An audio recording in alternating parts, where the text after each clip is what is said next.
All right, y'all, welcome back. Today I'm going to be sharing my thoughts on Joey Aguilar after speaking to the media for the first time as a Tennessee Volunteer. Please make sure to like and subscribe to the channel. And also, there's a couple of other players that I'll listen to, and I'll share some thoughts there as well. But Joey, man, I think that he carries himself very well. You can tell that he's an older guy. Just seems like he's very confident, speaks well. I think that he's kind of like quick on his feet. There was a question that somebody asked, I don't know who this was, but they were like, what's the talent difference between here and UCLA? And he was like, man, I'm not about to answer that. So I mean, that was really good. Also talks about just him, kind of spending some time inside of that film room. Something that we had heard. One of the other like national media sports writers, they talked about how his previous school, I think it was the head coach. He said that, well, we weren't quite sure about Joey Aguilar's film study habits. Typically, that's not a problem with these older players. Feels like he's done a good job there. He talked about some of the time that he's been spending inside of the, like actual building. And he said that he would get there at like 7 and maybe like the latest that he left was at like 8 or 9:30. So I'm not sure if he meant 7 a.m. to 8 or 9:30 p.m.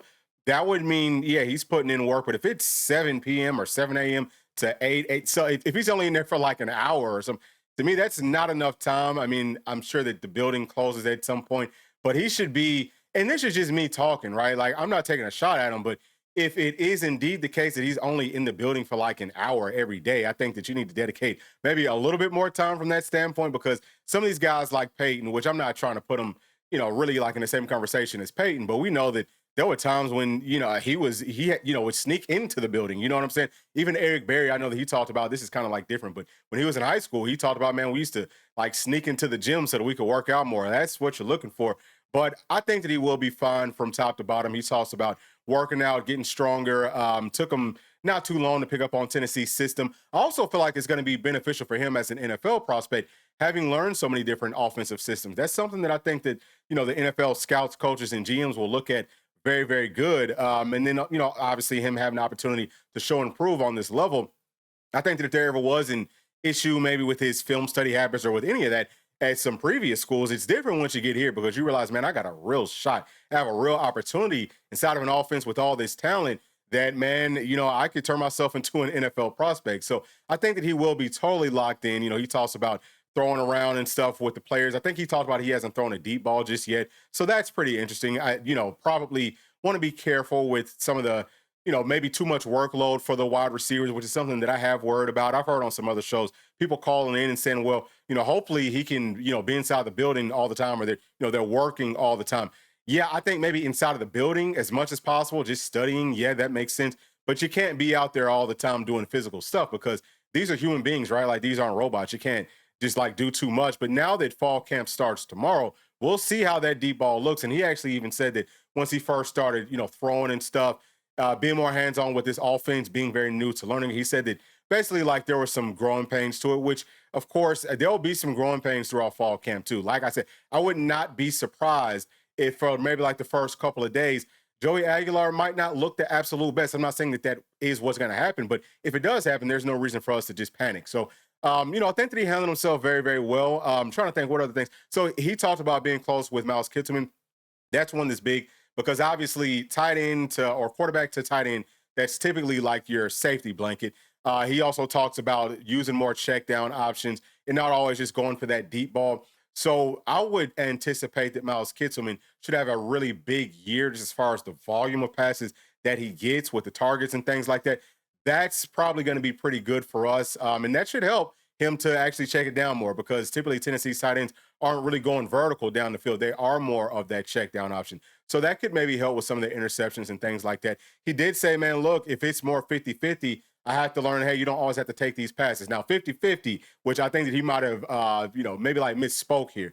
But 50-50 passes, I want him personally throwing those.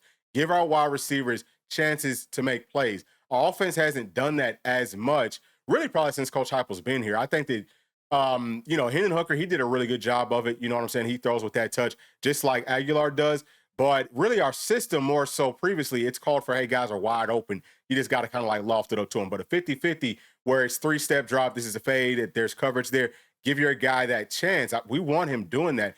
But if it's, two or three people there, that's when you're not throwing it and you're going to check it down. So hopefully, if he understands that part of it, I think the Tennessee's offense is going to flow very, very well with some of the new scheme changes and things like that. But That was pretty much it. That's pretty much what I took from it.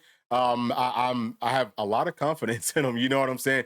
I think that he's going to be just fine. And like I mean, we'll see what happens with practice for like these next several weeks. But yeah, I would say that he's probably the guy. And that confidence, man, that's something that you can't really quite quantify. You know what I'm saying? There's a like on the field physical like skills, but then there's also a level of just like very, very calm confidence. He said that he will still throw the football, like he's not going to shy away from it. So that's exactly what I think Tennessee needs. Feeling great about it. Now, as far as some other players, Lance Herdman, listening to him speaking, let me just tell y'all something, man, with that kind of like 70s fro and him just sounds very strong and just kind of like not even soft spoken, but he doesn't say a whole lot of words. He's exactly what you're looking for. And he also looks good physically, right? All the guys, they all look very, very good physically.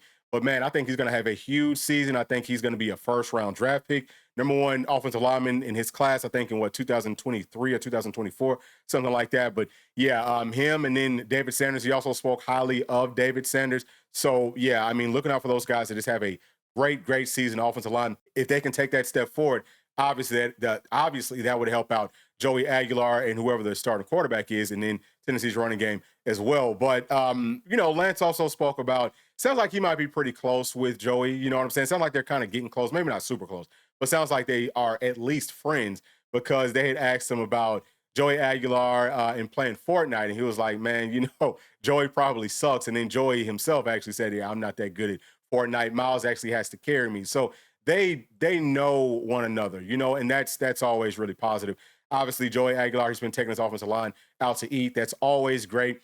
Just kind of going back and forth with this. But with Joey, he also talked about understanding that, yeah, figuring out the different verbiage of this new offensive system, that's one thing.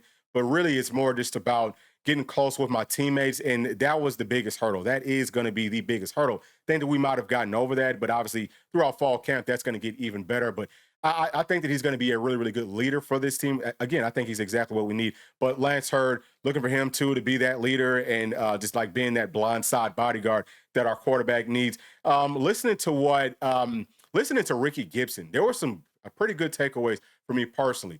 He talked about playing last season, y'all, at like 163. That's crazy because he's now up to like 184 or something like that. So he's gained 20 pounds. He was a physical corner. You know what I mean? He would come up, he'd stick you, he'd tackle you, he'd thump you.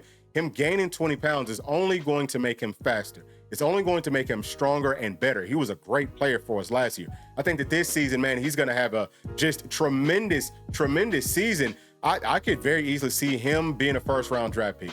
That makes me feel great. He also spoke very highly of Colton Hood. Several other players have said some good things about Colton Hood, so I think that that's good. Who else do we listen to? So we got to listen to Bishop speak, right? So he could be maybe the starting running back. He has some good things to say. The media always asks him about being an underdog and all that. I don't know if he gets tired of those questions, but hopefully after maybe like the first or second week of fall camp, we don't have to keep on asking him that. But that's just me. It's like, I mean, there's more to him than just him being an underdog and being a walk-on player. But yeah, I mean, he plays with that chip on his shoulder. That's something that all the greats, they have a chip. You got to sometimes manufacture it. I don't think that it's going to hurt anything. He looks rocked up. He looks solid. And I think he's going to be perfectly fine and, ready to rock and roll for us. But that's pretty much it, just as far as my takeaways from players that I did listen to. I haven't really listened to too many other players at this point, but really wanted to talk about Joey Aguilar and my first thoughts. And I would love to hear y'all's thoughts on this entire team, from the people who spoke and all of that. Let me know down in that comment section, but especially with Joey Aguilar, do you feel even more confident after listening to him speak? But that's going to do it. Y'all please make sure to like and subscribe, and we'll be talking to y'all later on. Thanks. Peace. Thanks for watching. And please make sure to like and subscribe to the channel because that keeps us growing inside the YouTube algorithm. And if you did like this video, here's another one that you might also enjoy. Thank you, thank you, thank you. We'll see you on the next one. Peace.